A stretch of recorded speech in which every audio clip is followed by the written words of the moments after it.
The words hit me like a sudden storm in the middle of a calm day.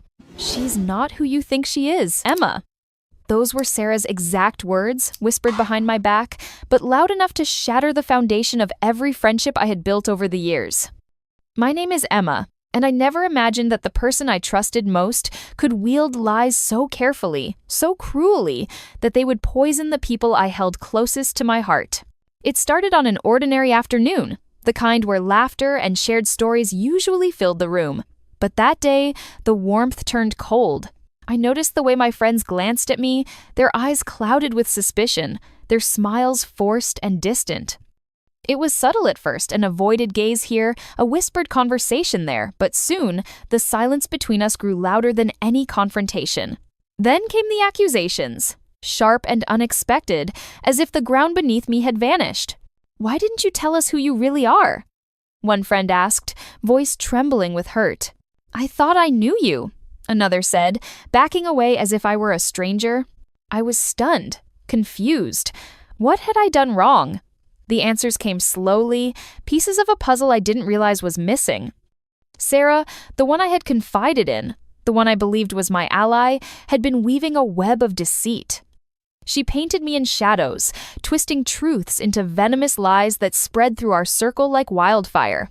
And the worst part, they all believed her. The betrayal was not just a simple lie, it was a calculated strike that dismantled my world. Friends I considered family turned their backs, their trust eroded by Sarah's poison.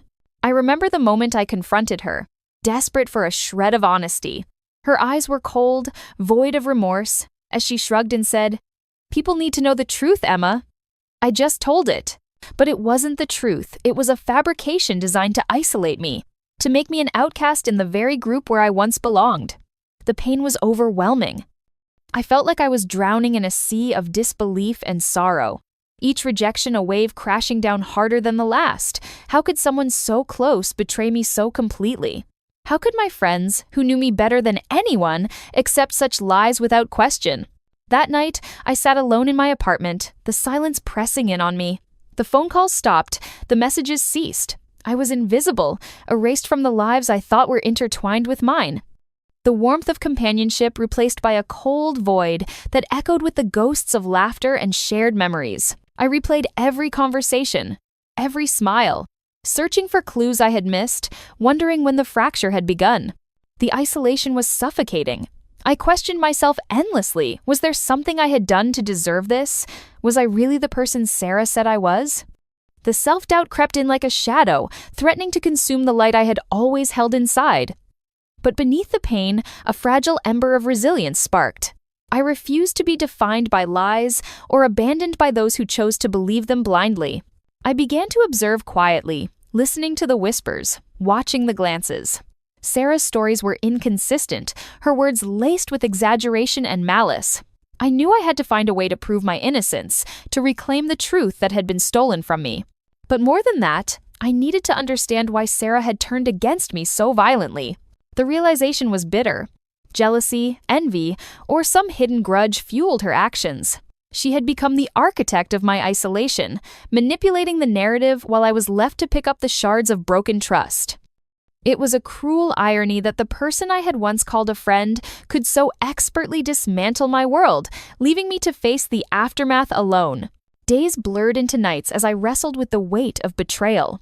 The friends who had once embraced me now crossed the street to avoid my path, their conversations halting when I approached. I was a ghost in my own life, a stranger in familiar places. The sting of abandonment was sharp, but beneath it, a quiet determination grew. I would not let this be the end of my story. I started small, reaching out to those who had been uncertain, planting seeds of doubt about Sarah's version of events. I listened carefully to what was said and unsaid, gathering fragments of truth like precious jewels.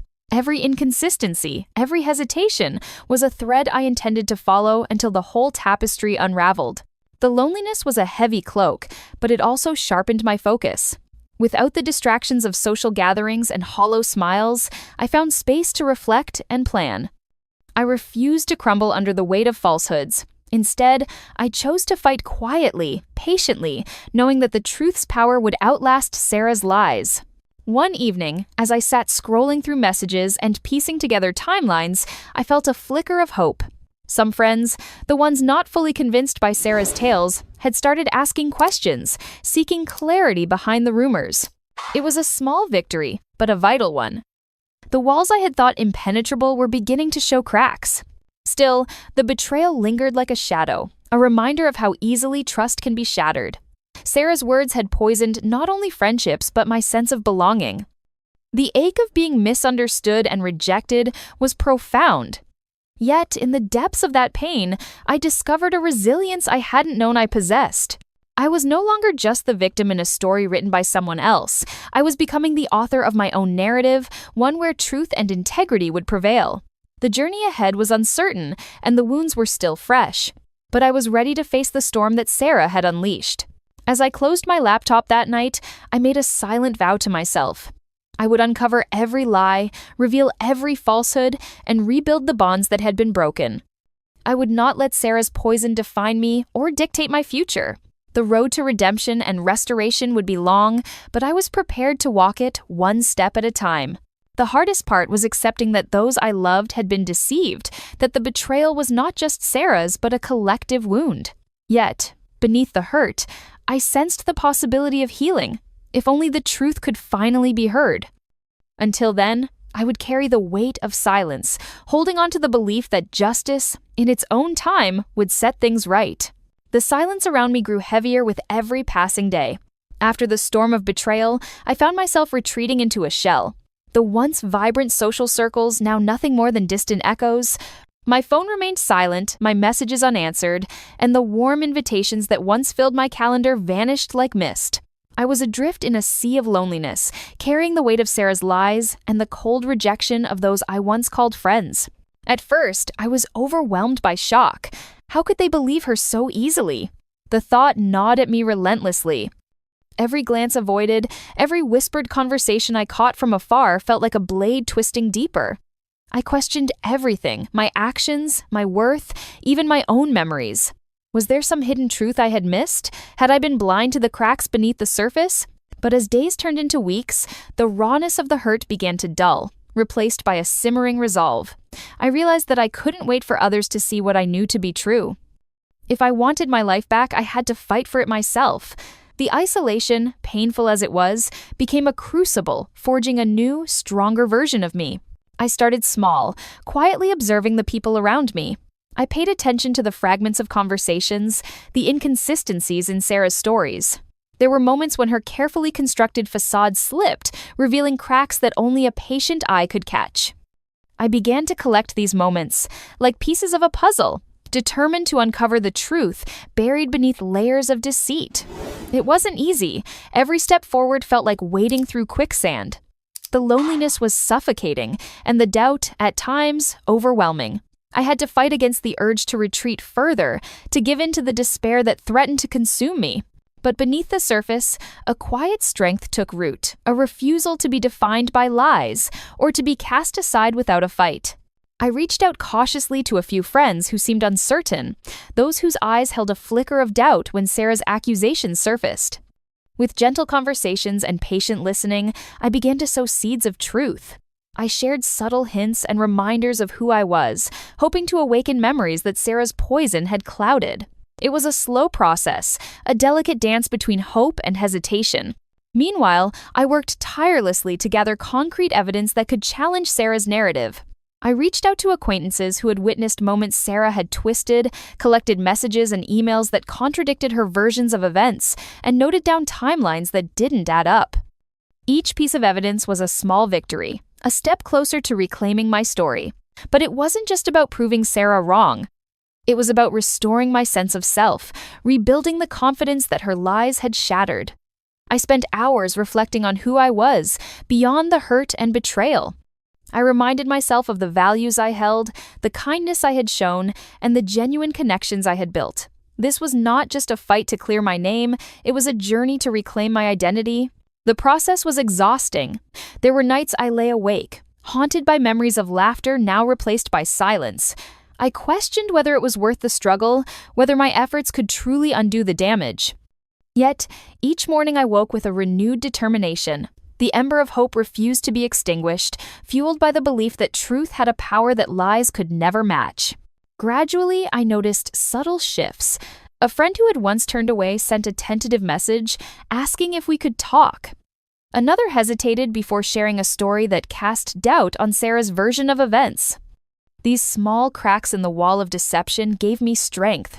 They reminded me that even in the darkest moments, there was light breaking through. I also began to rebuild my world beyond the friendships that had fractured. I sought new experiences, joined community groups, and embraced solitude as a time for growth rather than punishment. In these moments alone, I found clarity and peace. The isolation, while painful, became a space where I could heal and gather strength for the battles ahead. Sarah, meanwhile, remained a looming presence, her influence casting long shadows over my life. I knew she was watching, perhaps sensing my silent resistance, but I refused to be intimidated. Instead, I focused on the path before me, steady and unwavering. I was no longer the woman crushed by betrayal. I was becoming someone who could face it head-on. The journey was far from over, and the road ahead promised more challenges. But with every piece of evidence collected, every doubtful glance from a friend, and every moment of self-reflection, I grew more certain that the truth would eventually surface. I was preparing for that day, ready to stand firm when the lies began to unravel. In the quiet moments, I reminded myself that resilience was not about never falling, it was about rising each time I did. Sarah's lies had shaken my world, but they had not destroyed me. I was learning to trust myself again, to find strength in vulnerability, and to believe that the bonds of friendship, though tested, could be mended. This period of isolation was not just a punishment, it was a transformation. I was becoming more than the sum of the lies told about me. I was reclaiming my voice, piece by piece, preparing for the moment when it would ring clear and undeniable. As I closed my journal one evening, the pages filled with notes, timelines, and reflections, I felt a quiet sense of purpose. The loneliness remained, but it was no longer a chain binding me. Instead, it was a crucible, shaping me into someone ready to face the truth and fight for the life that had been stolen. I was ready to move forward, not with anger or bitterness, but with a steadfast resolve to restore what had been lost. The journey was mine to take, and I would walk it with courage, patience, and an unshakable belief in the power of truth. The moment I had been waiting for came quietly, almost unnoticed at first. The careful work of collecting fragments, piecing together inconsistencies, and planting seeds of doubt was beginning to bear fruit. Slowly, the edifice of Sarah's lies started to crumble, not with a bang, but with soft murmurs of skepticism among those who once believed her without question. It was a Tuesday afternoon when I first noticed the change. A few mutual friends, who had once avoided me like a plague, started to linger a little longer in conversations where I was present. Their eyes held something new: hesitation, curiosity, perhaps even regret. I heard whispers of questions they dared not voice openly, but exchanged in hushed tones when they thought no one was listening. For weeks, I had been patient, biding my time, knowing that rushing would only feed Sarah's narrative of victimhood and deceit. I continued to gather evidence, screenshots of messages, timelines that exposed contradictions, notes from conversations that didn't add up. Each piece was a chink in the armor Sarah had so carefully forged around her lies. Then came the confrontation, a moment both nerve-wracking and necessary. It wasn't a grand showdown, but a quiet gathering of friends in a familiar cafe, a place where laughter had once been easy and trust unshakable. I had asked a few of those still wavering to meet, promising nothing but honesty. As we sat there, the air thick with tension, I laid out what I had uncovered. The timeline that disproved Sarah's story about the events she claimed I had orchestrated, the messages that revealed her duplicity, how she had told different versions of the same story to different people. The testimonies of those who remembered moments Sarah had twisted or omitted entirely. At first, there was disbelief. The friends I had lost were not quick to abandon their doubts, conditioned as they were by Sarah's poison. But as I spoke calmly, presenting facts rather than anger, I saw the walls begin to crack. Questions surfaced. Why didn't we see this before? How could Sarah have lied so convincingly? What else might we have missed? The pivotal moment came when one friend, her voice barely above a whisper, asked Sarah directly to explain the discrepancies. Sarah's reaction was telling her confidence faltered, her gaze flickering nervously as she fumbled for answers. The stories she had spun unraveled under the weight of truth, and for the first time, her mask slipped. Watching her struggle to maintain control, I felt a strange mix of vindication and sorrow. This was not about revenge, it was about justice and restoration. The truth was emerging, slowly but surely, and with it, the possibility of healing fractured bonds. As Sarah's credibility waned, the dynamics within our friend group began to shift. Those who had once distanced themselves started to approach me with tentative apologies, their eyes reflecting a painful recognition of their misplaced trust. The atmosphere was fragile, a delicate dance between forgiveness and the lingering sting of betrayal. I listened without judgment, understanding that their confusion and hurt had made them vulnerable to Sarah's manipulations. I did not rush to embrace them, knowing that rebuilding trust would take time, but I welcomed their willingness to see beyond the lies.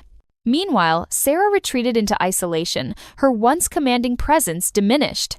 The very tactics she had used to control the narrative now echoed hollowly as the truth took root. The group's unity, once shattered, began to mend, slowly knitting together the torn fabric of friendship. Through it all, I remained composed, aware that this was a turning point not just for me, but for everyone involved. The confrontation was not an end, but a beginning, a chance to rewrite the story that had been so cruelly distorted. I thought back to the long nights of doubt and loneliness, the painful moments of rejection, and felt a quiet strength settle within me. The journey had been arduous, but the emergence of truth was a balm to wounds that had seemed irreparable. As we left the cafe that day, the air felt lighter, the shadows of suspicion receding. I knew the road to full healing was still ahead, but for the first time in months, I saw a glimmer of hope reflected in the eyes of those I once feared lost forever. The truth had surfaced, and with it, the possibility of renewal. The air between us was thick with unspoken words and hesitant glances, a fragile tension that neither time nor truth had yet fully eased. After the confrontation that peeled back the layers of Sarah's deception, the aftermath settled like a heavy fog over our circle of friends. There was no grand reconciliation, no sudden flood of forgiveness, only the slow, awkward process of grappling with the fallout of misplaced trust and broken bonds. I watched as my friends wrestled with their own guilt, the shame of having believed lies so easily gnawed at them. Their apologies were tentative, often trailing off before fully formed, as if the weight of their regret was too much to bear outright. "I'm sorry, Emma," one whispered, eyes downcast. "I didn't know. I should have seen through it."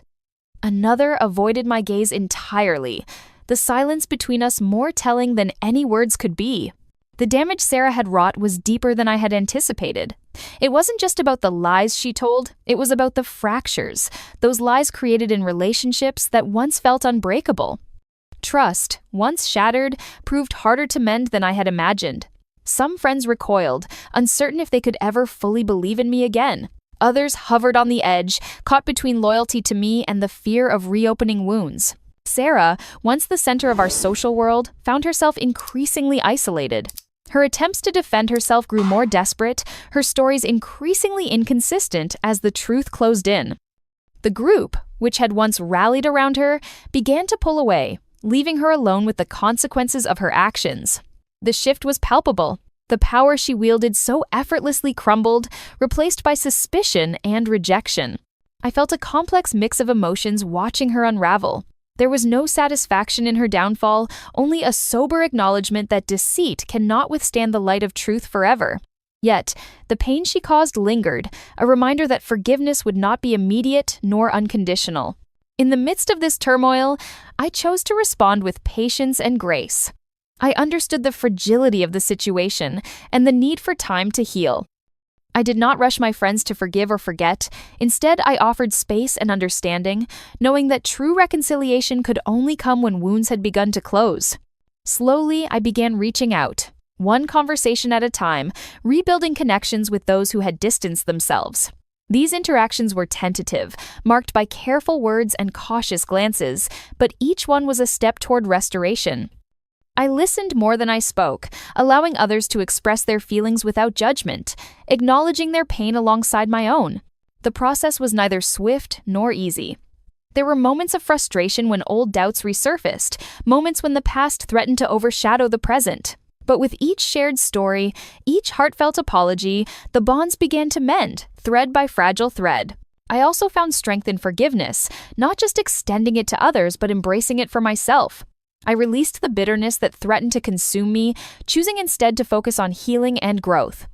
This was not about erasing the past, but about transforming it, turning pain into a foundation for deeper, more authentic relationships. Meanwhile, Sarah's social circle shrank as her credibility evaporated.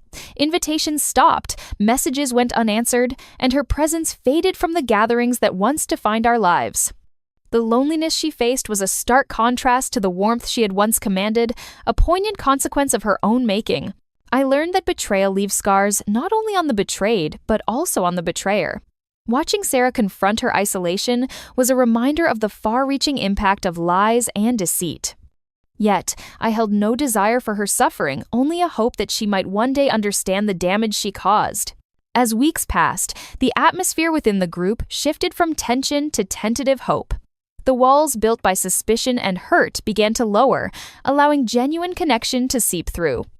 We were not the same friends we had been before. Some wounds remained tender, but there was a renewed commitment to honesty and respect. One afternoon, as I met with a friend who had returned after weeks of silence, I felt a flicker of the old camaraderie.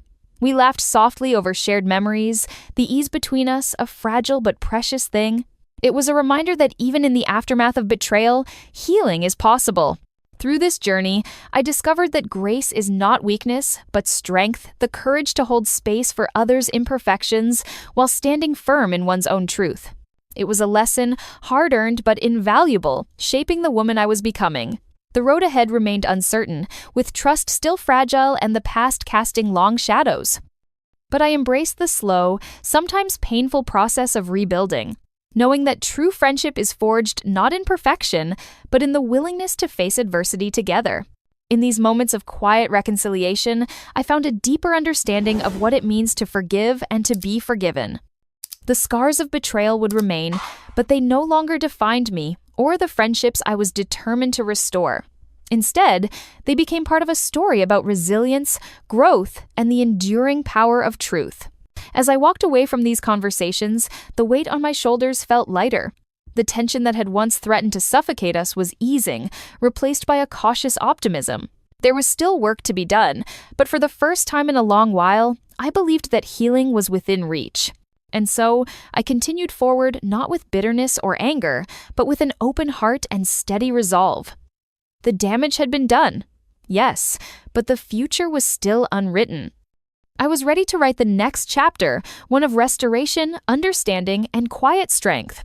Weeks passed, and the cold distance that had settled between me and my friends began to thaw, slowly but unmistakably. Their hesitant apologies trickled in at first texts, calls, messages left on voicemail, each one a fragile bridge, reaching out across the chasm that Sarah's lies had carved between us. I listened to their words with a quiet grace, understanding that regret was a heavy burden to carry and that healing would take time. "I'm so sorry, Emma," one friend said softly, voice trembling with sincerity. "I was blinded by what Sarah told us. I never wanted to hurt you." Another confessed in tears how difficult it had been to admit their mistake, how they had wrestled with guilt every day since the truth came out. These moments were bittersweet, reminders of the pain inflicted, but also proof that the bonds of friendship were not irreparably broken. I didn't rush to forgive or erase the past. Instead, I welcomed their efforts with an open heart, allowing the slow process of rebuilding to unfold naturally. Each apology was a seed planted in the fertile ground of renewed trust, and I nurtured these fragile shoots with patience and understanding. I knew that for some, the road to redemption would be long, but I was willing to walk it with them, step by cautious step. In the midst of this fragile restoration, I found a new purpose emerging from the ashes of betrayal. The pain I had endured became a catalyst for positive action, a way to transform my hurt into something meaningful. I began organizing community events, small gatherings that brought people together to share stories, support one another, and rebuild connections fractured by misunderstanding and deceit.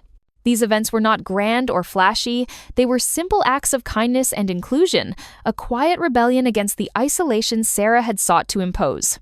I invited old friends and new faces alike, creating spaces where laughter could return and genuine bonds could flourish. Watching these moments unfold, I felt a subtle vindication, not in revenge, but in the quiet strength of healing and renewal.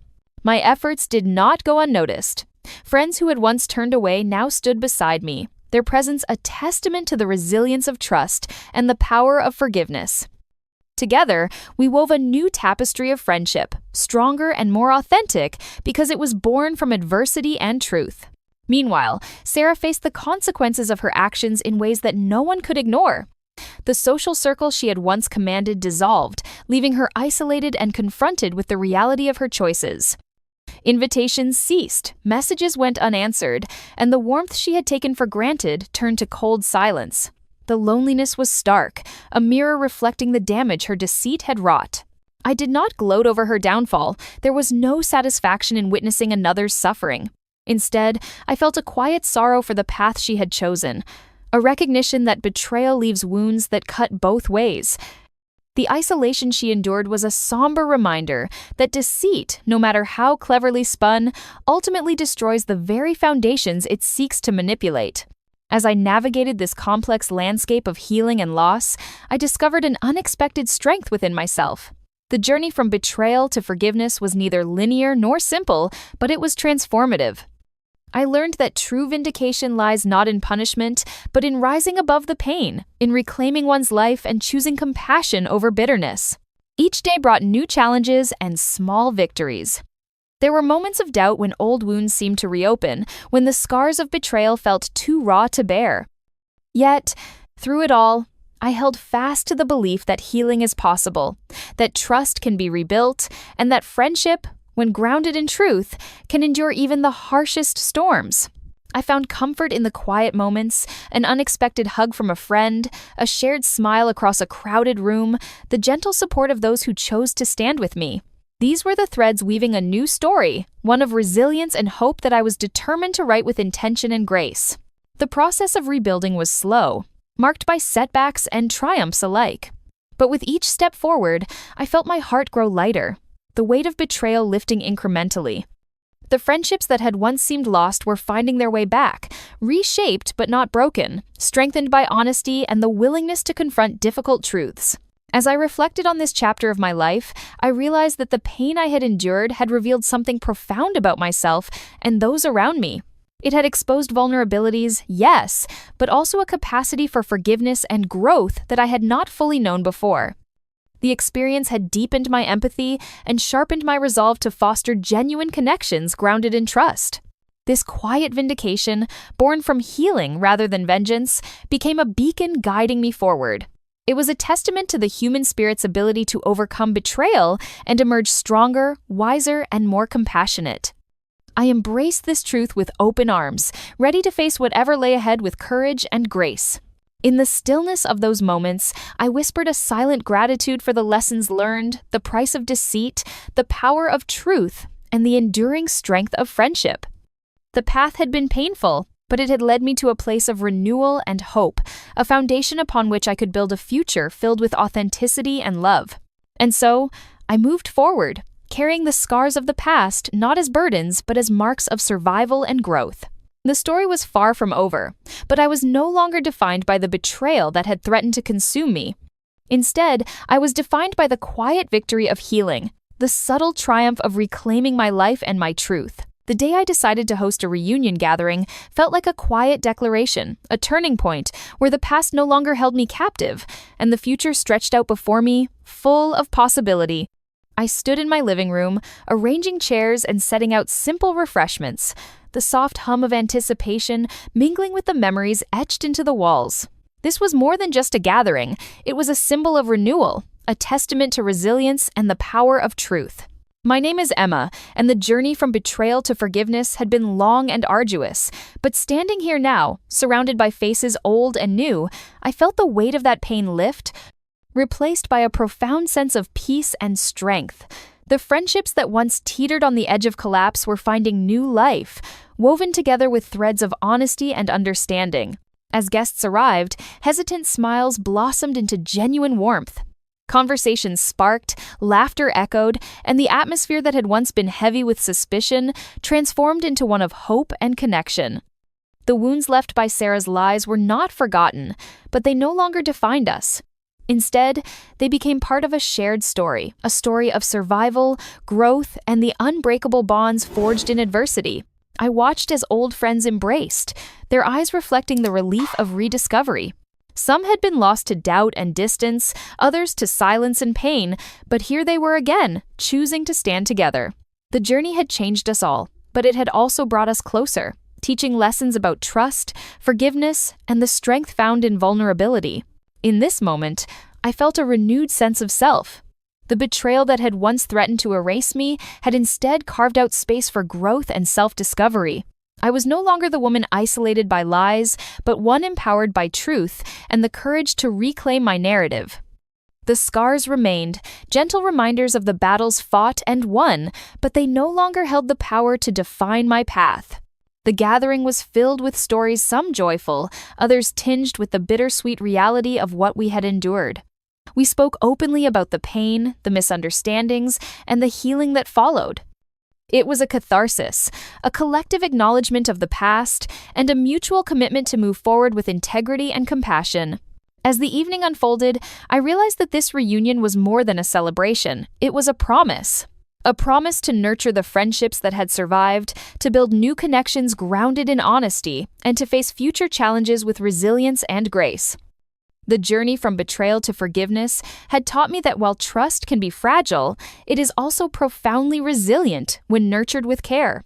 The conversations drifted late into the night, the walls of my home echoing with renewed life. I felt a deep gratitude for the lessons learned, not just about others, but about myself. I had discovered an inner strength I hadn't known I possessed, a capacity for patience, empathy, and unwavering resolve. Looking around at the faces illuminated by soft light and genuine smiles, I understood that this was just the beginning. The path ahead would still hold challenges, but I was no longer afraid. I had reclaimed my story, not as a victim, but as a survivor and a creator of my own future. In the quiet moments after the last guest had left, I stood by the window, gazing out at the city lights, shimmering in the distance. The night air was cool and refreshing, a gentle reminder that life moves forward, always offering new beginnings. I whispered a silent thanks for the strength to endure, the courage to forgive, and the hope that now filled my heart. This journey had been a crucible, forging me into someone stronger and more authentic. The betrayal had been a painful chapter, but it was not the whole story. The true narrative was one of resilience, renewal, and the unwavering belief that even in the darkest times, light can find its way through. As I closed the door behind me and stepped into the night, I carried with me the quiet conviction that the future was mine to shape. The lessons of the past would guide me, but they would not bind me. I was free to live a life defined not by betrayal, but by truth, courage, and the enduring power of genuine connection. If you loved the story, like the video and subscribe.